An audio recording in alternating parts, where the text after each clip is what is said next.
There's a misnomer in creative worlds that what we really need is complete freedom, right? But like every creative, that's all they want is just like no rules, nothing. Don't tell them what to do, no metrics, complete freedom. And I would argue that's a recipe for disaster or ineffectiveness. Hello, and welcome to The Marketing Architects, a research-first podcast dedicated to answering your toughest marketing questions. I'm Elena Hingle. I run the marketing team here at Marketing Architects, and I'm joined by my co-host, Rob DeMars, our Chief Product Architect. Hello. And we're joined by a guest, Steve Babcock, our Chief Creative Officer. He's new to our team at Marketing Architects, but he has an impressive agency background, having worked at Crispin Porter, VaynerMedia, and more. He has an equally impressive brand background, which includes Volkswagen and American Express. He was named one of Forbes' 30 most creative people in social media and one of XYZ's top 25 young creative professionals. And he was nearly a famous rock star instead of a marketer. So we consider ourselves lucky to have him in the advertising industry and at MA. So welcome to the pod, Steve. Awesome. Thank you. Good to be here. Great to have you. I have to laugh a little at the 30 under 30, the young. I'm not young anymore. So that but I'll take it. You're young at heart, Steve. Yeah, that's right. You got to include that in the intro. And Steve, I wasn't lying when I said you were almost a famous rock star. Could you talk to us a little bit about that? Yes. Well, that would assume that everything went well after this. But I spent a lot of years in my youth and early career pursuing rock music. I was in a band, and there was a moment kind of after we worked as a band, sort of the pinnacle was we were flown out to New York City. And that was, I think, the first time I had ever actually been to New York City. So it was a big deal, kind of flown out. And we did a showcase show where we played 3 songs for Clive Davis. And if you're if you're not familiar with him, he's the man. Yeah, he formed and started American Idol and all these things. So he's big, signs Alicia Keys, etc. So we're gonna do it. And the showcase went well to what I thought. In fact, I was really like, whoa, we just nailed that. They asked us to play a song again. It felt like this is good. Our representation was like, that's perfect. So I was like, this is it. I guess I'll call the agency that I work at on Monday and say, later, I'm going to be a rock star. And on Monday in the office, I get a call from the guy, the rep at the label. So I run into the back room to take it privately. And essentially, it was probably a little bit longer than this, but the 2 takeaways that I heard were we loved the music, Clive loved it, but the age of the band is an issue, which was weird. I think I was like 26, but apparently that was too old. And then he said, and we also just signed an act that is similar to you called Maroon 5. And it was something to that effect. It was like, you're too old and we signed somebody better or something like that. And it always stung a little bit. I didn't feel like we were that similar to that band, but obviously had we had a shred of the success that band's had, this podcast would be very different. Well, right. Now, Steve, give us the name of the band so all of our many listeners can buy it on iTunes and run up some residuals for you. Yeah, get us some streams on Spotify. The band was called Hudson River School, which is a ripoff of the famous landscape portrait art group back in the early days. So Hudson River School, I think there's a couple records on Spotify. The best joy I have now is that I found a couple of our songs on my teenager's Spotify playlist. Oh, wow. Yeah, and he didn't tell me. And I was like, yeah, that's kind of it now. I just need to be a rock star to them. Well, Steve, you might not have made it as a rock star, but you stayed in the advertising industry where we have no issues with ageism at all. So, perfect. I know, right? Right? Yeah. Yep. Thank you. So thank you for telling us that story and for joining the show. We wanted to bring you on today to help us cover really a hot topic in advertising, which is the creativity gap. And to get us started, I thought that I could share some information from a study that I found by Deloitte Digital and Lyons. And that study is called A Radical Rethink: Why Business Transformation Needs to Get Creative. And the main takeaway from the study is businesses have a growing need for unconventional thinking to drive growth. Since 2015, the total number of global C-suite roles with a focus on growth, these would be titles like Chief Revenue and Chief Growth Officer, increased dramatically at rates of 256% and 554% respectively, while CMO roles increased at a rate of only 51%. But what about the Chief Creative Officer? That role, it grew 87% from 2011 to 2018, but then declined 4% from 2018 to 2022. And there's also been a general shift away from creative skill sets and talent in marketing roles. For example, an analysis of CMO role postings showed the demand for design skills decreased 41% since 2019 and is now far lower than the demand for analytical skills. Also, in nearly every industry, the study found CMOs now identify analytical expertise as a more important skill than creative expertise.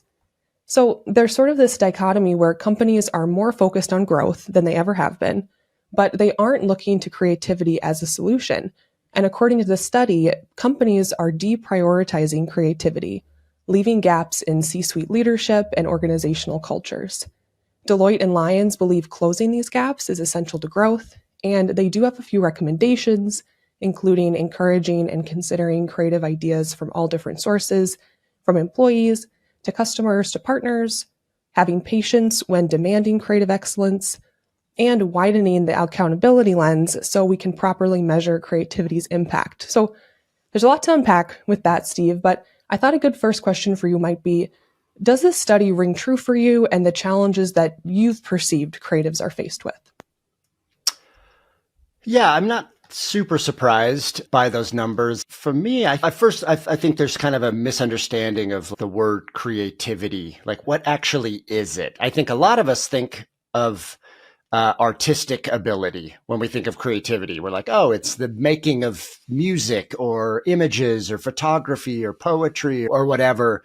And I think that's surely part of it, but the foundation of that is just the notion of what I think I've sort of adopted the notion of it is to basically use alternative thought to solve problems, right? I like to use the phrase getting creative instead of being creative because it's like, that's where innovation happens. I have to get creative.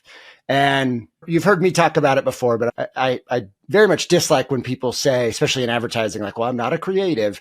It's like, well, humans are inherently creative. That's one of the main things that makes us different than the rest of the animal kingdom is like we can approach a particular problem and use that alternative thought to solve it. So that is creativity. Creativity, artistic ability are kind of two different things. You know, I remember as a young father, when we had our first child, watching my wife sort of navigate that. She was the most creative person I've ever, like a young mom has to be so creative to figure out, like, I've never dealt with this. I've got to figure out how to handle this new challenge in my life.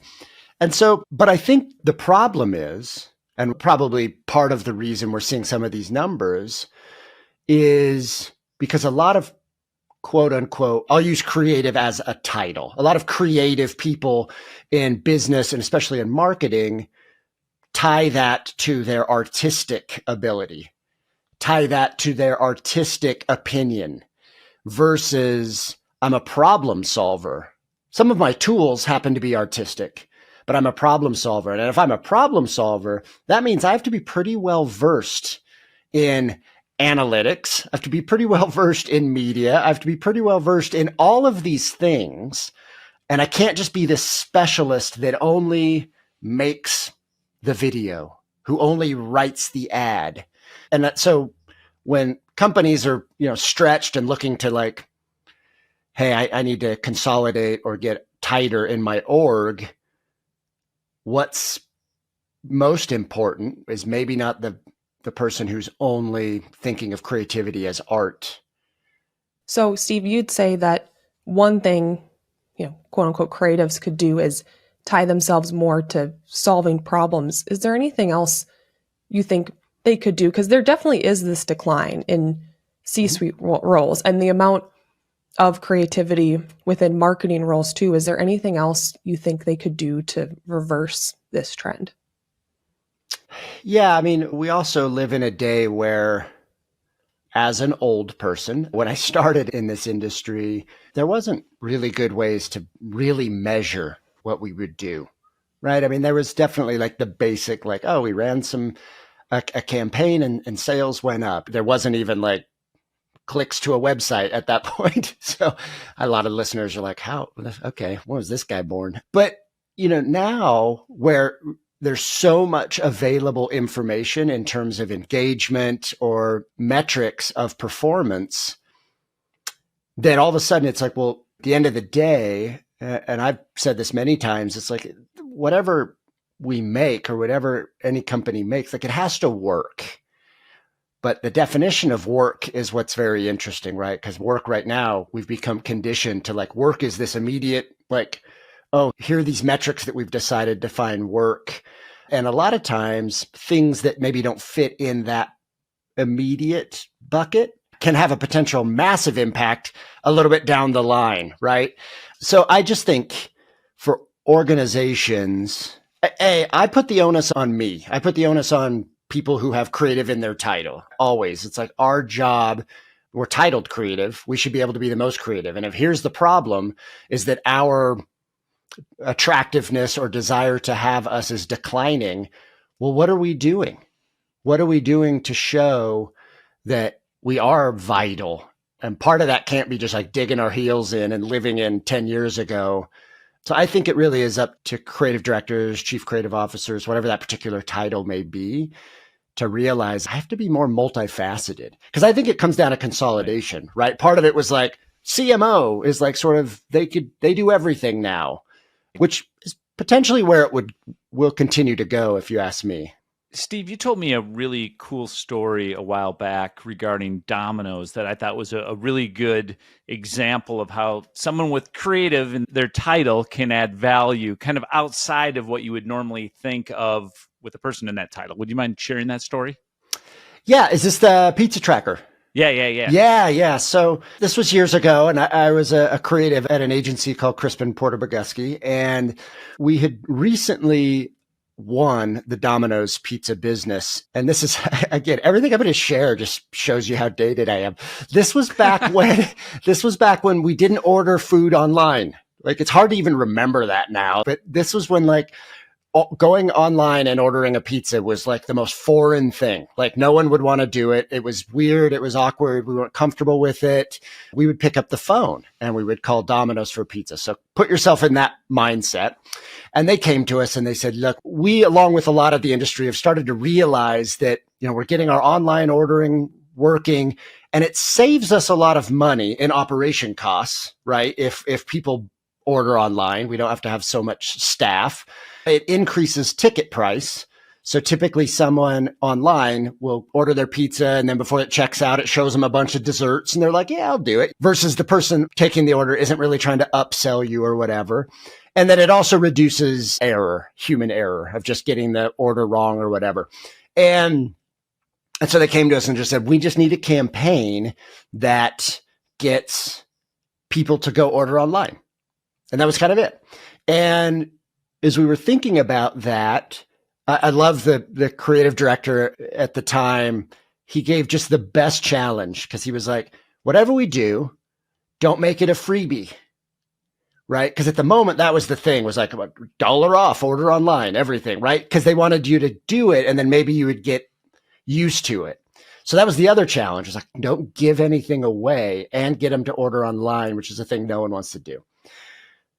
So at around the similar time, I was going through pizza school. So if you worked on Domino's, all the managers had this like pizza school for like 7 days. You worked in a functioning store that was at the headquarters and people ordered pizzas all day and you were like making them. And it was all based on speed and efficiency. So you had to learn to like go fast and blah, blah, blah. And I learned there, they had a system. I think it was called the Pulse system. I can't remember, but basically they had a physical button between each stage. So the order taker took the order, put it in the computer, pushed a button, right? Prep station, looked at the thing, made the pizza, hit a button, put it in the oven. The oven was always like 6 minutes. Boxer person took it out, hit a button, boxed it up, hit a button. Delivery driver went out, came back, hit a button, and it split the difference on delivery. And every store had this. And that, I believe, was sort of how managers were bonused or something. It was just like it was all about speed and efficiency. And so it dawned on a lot of us. We're just like, you have all this information. That's cool. Like, that's like tracking a package. Like, I'd love to actually be able to track. There's a lot of anxiety when you hang up the phone. You're like, I don't know when it's showing up or when it's getting done or whatever.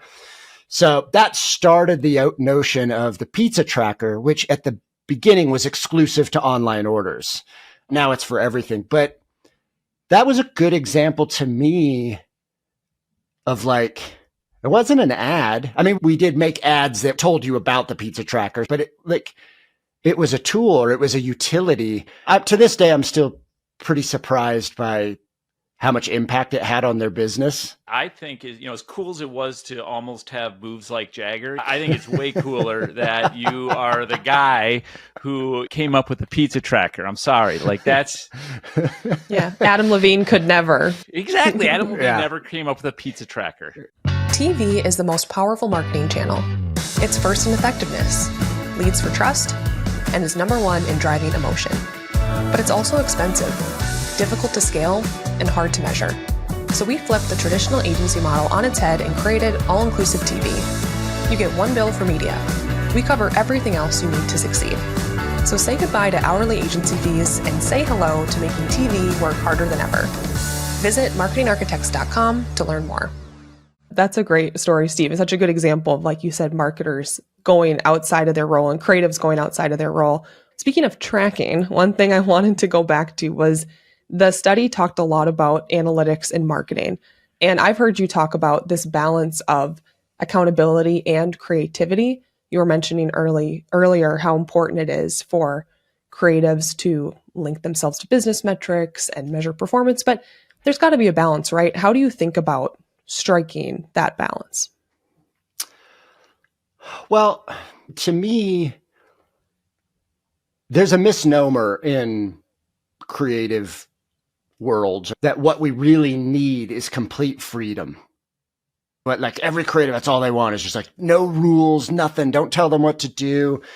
No metrics, complete freedom. And I would argue that's a recipe for disaster or ineffectiveness. I don't like the phrase think outside the box, which you could argue was what we did for Domino's. But I like to think of the box as a restriction. And I always like to say shrink the box. Like, get inside that box of restrictions, whether it be a budgetary restriction, whether it be, we know these measurements we have to hit, or we know anything. Like, just this morning, I was in a conversation that we understand for television advertising that some 60+% of people usually hear a spot versus see it, right? That's a restriction. If you're like, I maybe need to have voiceover or talk, get in that thing and just shrink it down. I want all of these restrictions because I think that's where true innovation happens. Like, what's the phrase? Mother of all invention? Necessity. Or a shrunken box is the foster parent of all new stuff. But like, I think that's important. So you're thinking of that outcome, because you could look at like the need to hit. It sounds silly, but you could look at the need to have favorable analytics as a restriction in the creative process. It can be looked at that way. It feels weird as I say it, but I think it is for a lot of people in the departments of creative in advertising, especially. But like, if I can take all those things into account, it's so much easier to build new thoughts and new concepts within that shrunken box than to be like, I want all this freedom and I've come up with a thing, and then you're chipping away at it. And that benefits nobody because you end up with something that just is boring, rounded all the corners off, and is not really satisfying anything. So I think there's this discipline as a creative leader within an org to say, I want all those restrictions, because it's a complete fallacy to think, well, that means it won't be good. That just means you're not good. Yeah, I love that. I love that. Shrink the box. Yeah, that sounded mean that I just said you're not good. I feel like I want to, it doesn't mean you're not good. It means you maybe need to change your perspective. Everybody's good. Steve, I wanted to ask you, looking at the big picture about this study and again, the lack of creatives in the C-suite, what would you envision as the future of creativity in a role like the C-suite? Everything's kind of getting lumped into this CMO thing in a lot of cases. What I feel like that is, and I can't speak for everybody, is like, oh, sort of business school type marketing graduates that have been like, I know enough about quote unquote art and creative to lump into what I'm talking about. What I would love to see are people that were born more in the world of art and creativity start to go, I love and embrace sort of the bigger picture. Because I think that foundation is really, because like I said, everyone's creative by nature. There are definitely people that just have something a little bit more in them. We all know them. They write books, they make movies. They're just like, geez, I don't know how someone came up with that. So I think finding those people that really are just inspired by human behavior, inspired by delivering something that hasn't been seen before, when they can come in and adopt the other side, call it the left brain side, and complete them, I think that's going to be a really powerful, and they may just be called CMO. I don't know if that title, if CCO at the C-suite title in businesses, I would maybe argue a little bit differently at an ad agency, but in businesses, maybe it will go away. But I think that the discipline that individual has, it would be really great to see it come from. I worked at an agency, the same one. In fact, the same creative director. His name's Andrew Keller. He's amazing. One of my biggest mentors of all times. That same creative director who told me on the Dominoes that I couldn't give anything away. A few years later, he became CEO of the agency, which was wild, right? Because you're like, he's the creative guy. And he was brilliant. He was so good at it because he just sort of attacked the problems less like a computer. You know what I mean? There was like a right brain approach to left brain problems. And it was just like, this is awesome and refreshing. And he had a great track record and it's kind of shot up ever since. Shout out to Andrew. Love you. Steve, we've talked a little bit about the perspective of a business and a C-suite and how you can bring in creativity. What about for young creatives, people that are, up and coming and consider themselves creatives? If you give them one piece of advice based on your career and what you've learned, what would you tell them? Gosh, there's a lot of advice, but I've learned a lot in my time of things not to do. But I would say the job is not to be right, but the job is to find right. And I think when you have that mentality, it's another way of just saying, open yourself. I think our industry, especially in advertising, we're so much about the awards and this and that. We've conditioned creatives to be like, nah, this is my opinion. And guess what? My office is in the corner, or whatever. And it's like, it's just with all of the tools and ability for metric, for all the reciprocation we get from the work we put out into the world, it's crazy just to have the ego and arrogance and like, I'm right, so it's always making sure you take your passion and your subjectivity and stress test it. See if you can augment it, add to it, change it. Maybe you want to defend it, whatever it is, but you have to be embracing and allowing all of the external inputs. Because as a creative and a young creative, it's like, you'll have an idea, which is inherently emotional. You can't separate it from you. You can't not take it personal. And it's like any idea you have, it's just going to immediately be met with all the resistance. The account people don't like it. Legal says it can't work. Client wants it changed to purple. You ran it. No one liked it. And it's just like, okay, the minute you go, well, I'm trying to find right. So this was just a step in helping me get closer and closer, because you'll never be right completely. Or maybe you will. Maybe I just haven't been. Steve, I love the direction that you took this conversation because, to be honest, when I first read the study, my first thought was, how terrible. We need more chief creative officer roles and more blaming businesses for not recognizing the genius of creative people. Yeah, no. Right. But I like how you talked about maybe the chief creative officer in some brands will become the chief marketing officer, but it's more about how can everyone be creative and how can you bring that creativity into your role, and putting the onus on some creatives to show up in a way that's accountable and like speak the language of the C-suite. And I think that's really empowering for creative people, not to feel like you're just at the whim of what companies want, but how do you present your work, and how do you work with them in a way where you can succeed? And framing it around problem solving, I think, is really powerful too. Just, I think we can get very caught up in the artistry, as you said, Steve, but really, the fact that at the end of the day, you're being paid to solve a problem is a great reminder.